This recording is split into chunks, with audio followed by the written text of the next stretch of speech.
Participer, je lui dirais de ne pas hésiter, de se lancer. De toute façon, au pire, ça fonctionne pas pour elle, donc c'est pas trop grave.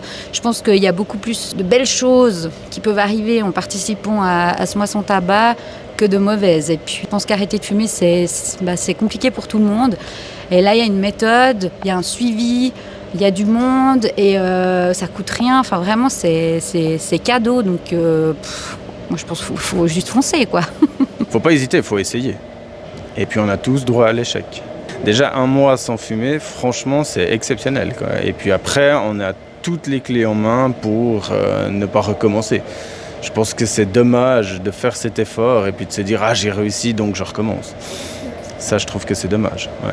Mais après, libre à chacun de le faire. Moi, je pense c'est pas une histoire d'hésitation, c'est une histoire qu'il faut essayer. Comme ça, on sait où on en est. Puis on voit aussi l'impact que ça a sur nous, quoi, sur notre humeur notamment, quoi. Moi, j'avais des phases de fatigue qui étaient assez conséquentes, que j'ai moins la plupart du temps. Et on sent qu'il il se passe quelque chose sur notre corps. Donc, c'est important de savoir où on en est. Mon expérience en une phrase, merci, parce que franchement, je pense qu'il n'y a pas grand-chose d'autre à dire que merci, et puis d'encourager le reste des gens à faire de même. Je résume l'expérience de l'arrêt du tabac comme une grande fierté.